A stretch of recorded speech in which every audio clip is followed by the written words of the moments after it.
Je voulais ajouter quelque chose, parce que tu as dit à juste titre, à propos de la photo qui s'appelle Ulysse. Alors, cette photographie que j'avais faite en 54, donc, je voulais faire une composition. J'avais fait poser donc un homme nu de dos qui regardait la mer. Il y avait un petit enfant assis sur la plage et une chèvre morte. Cette chèvre, elle était tombée de la falaise. Elle était morte. Alors, cette chèvre m'a donné l'idée de faire cette composition en diagonale. Et j'ai fait une photo, je trouvais une belle photo, entre guillemets. Et effectivement, elle m'a intriguée des années après. Et ce que dit Julia est juste, mais ce que je voulais dire, j'ai fait une enquête. Et ça doit vous arriver, ça. Si vous retrouvez une photographie à vous, ou de quelqu'un de votre famille, tout d'un coup, vous reprenez la photographie en main, et il y a une vague de souvenirs qui arrive et qui déferle, et dont certains manquent. Et j'ai eu l'impression de faire une enquête, et sur cette photographie, et sur ma propre vie. Par exemple, je me suis posé la question, quand je l'avais faite. Alors je dis 54, je m'en souviens. Après, je me disais, oui, c'était l'été. Bon. Mais après, je me suis retrouvée par mes carnets, par le négatif, la date même. Et si quelqu'un a vu ce film, tout d'un coup, je me suis rendu compte que c'était le lendemain de Dien Bien Phu, qui a été une date essentielle, historique de l'histoire de France, puisque c'était le désengagement des colonies quand même. Donc, date essentielle, mais que je n'avais pas du tout associée à cette photographie. C'est un film qui, en une demi-heure, fait une enquête sur cette photographie, mais à mon avis, pour chacun d'entre vous, peut mettre en route une espèce d'idée que chaque image contient des souvenirs, du mystère, un questionnement, un charme ou une angoisse. Et que ça, sur une photographie, j'ai pu créer cette impression qu'on peut le faire, pas sur n'importe quelle image, mais quand même assez facilement. C'est-à-dire c'est à usage de tous. C'est un procédé qui est à usage de tous.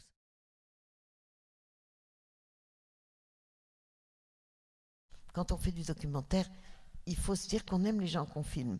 C'est pas, il faut se dire, on les aime, alors on les filme. Et ça permet de mélanger dans les films des vrais gens, des acteurs et autre chose. L'autre jour, on a montré Antoine Hillois, et à part Sandrine Bonner, qui avait 17 ans et demi, qui n'était pas une actrice vraiment tellement connue encore, et Macha Merrill, qui avait un petit nom. Tous les autres, c'était ce que j'appelle des vrais gens. Et j'ai adoré les faire tourner, parce qu'il y a quelquefois dans les gens qu'on rencontre une capacité de s'exprimer que les acteurs n'ont pas. Et par contre, ils ne savent pas faire ce que savent faire les acteurs. Donc cette variété de mon travail, entre les vrais gens, les choses inventées, les acteurs et l'imagination, je crois que ça apparaît un peu dans tous mes films. Et c'est bien parce que le cinéma, si vous voulez, c'est fait pour... Moi, mes films, je sens toujours que je les fais pour un public qui vient voir ce que j'ai fait. Mais hop, ça touche. C'est-à-dire, à un moment, ça pique quelque part. Et chaque film que j'ai fait concerne chaque personne qui le voit. Mais pas pour la même raison, pas au même moment du film, pas au même instant de leur vie. Et c'est ce partage qui est bien. Et c'est vrai que hier, les étudiants qui étaient là, et qui ont fait une chose vraiment très jolie, de faire des petits films de leur propre collection, et qui ont mis ça ensemble. Ça faisait un collage de leur propre collage. Moi, j'étais sidérée, d'ailleurs, le journal a transmis mes propos, j'ai été sidérée comme ils étaient doués, comme ils avaient fait une jolie chose, et ils l'ont fait pour me la donner.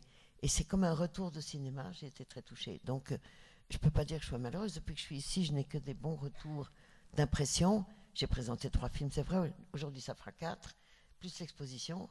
Je n'ai pas chômé, mais je pense que c'est vrai que la chance d'être exposée ici, et je t'en remercie encore, Catherine, est très grande, et je l'ai prise avec plaisir. J'ai juste une petite anecdote à ajouter concernant ce qu'Agnès vient de raconter. Un souvenir du tournage des plages d'Agnès, parce que ça raconte des choses aussi, ça raconte comment on cherche, on crée, tout est toujours en mouvement, et puis tout n'est pas conservé. Il y a des choses. Hier, on a eu un échange très intéressant. Enfin, Agnès a eu un échange très intéressant avec les étudiants, les lycéens qui avaient fait des images. Une petite carte postale vidéo comme ça pour Agnès qui était très jolie, qui ont posé des questions, et quelqu'un a dit mais comment s'est passé le montage des plages d'Agnès, comment on garde tel moment ou tel moment, c'était une question intéressante. Et dans des moments qui n'ont pas été gardés, j'ai un grand souvenir de la tentative de faire une pluie de balles de ping-pong. Alors une pluie de balles de ping-pong, je ne sais pas si tu te souviens. Ah oui, Agnès avait décidé, peut-être aussi, c'était un peu tout à fait la même atmosphère que cette installation qui s'appelle Ping Pong Tong et Camping, on avait décidé d'installer la plage, donc rue Daguerre, avec le sable de Paris-Plage. Finalement, on n'a pas eu de chance, il a plu, donc l'atmosphère a été un peu changeante. Mais dans les entreprises qui avaient été envisagées par Agnès, on avait acheté environ 200 balles de ping-pong. Il devait y avoir une pluie de balles de ping-pong sur les bureaux qui avaient été installés, donc les bureaux de la production d'Agnès, Ciné Tamaris, rue Daguerre sur le sable. Donc on avait installé des filets pour pouvoir faire tomber les balles de ping-pong, filmer tout ça.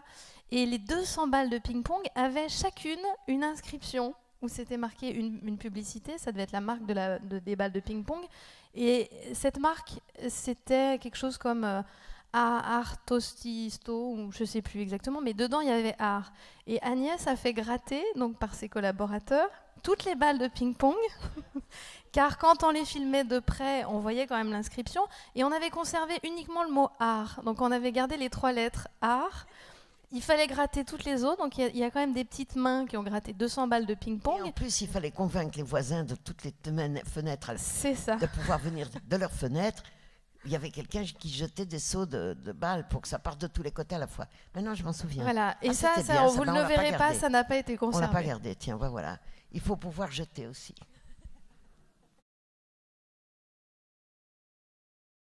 On parle de cinéma et ce soir, nous allons avoir la chance qu'Agnès présente Documentaire, qui est un film qu'elle aime particulièrement.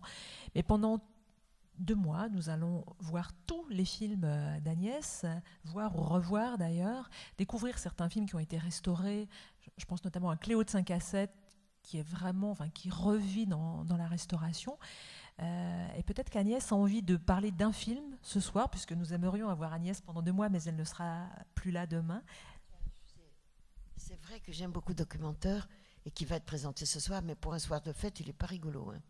Alors, ceux qui sont de bonne humeur, il faut qu'ils rentrent chez eux parce que ça va les plomber un peu. Vous savez, dans une vie, on fait des choses gaies, on fait des choses sur la couleur, on fait des choses sur l'enfance. J'ai fait Jaco de Nantes sur des enfants, j'ai fait des films sur des gens qui glanaient, sur des gens qui étaient pauvres, sur des squatteurs. Mais là, c'est un film sur la douleur d'une séparation. Donc, je dis ça, c'est parce que si vous n'êtes pas, vous voulez pas être un peu triste, il ne faut pas venir.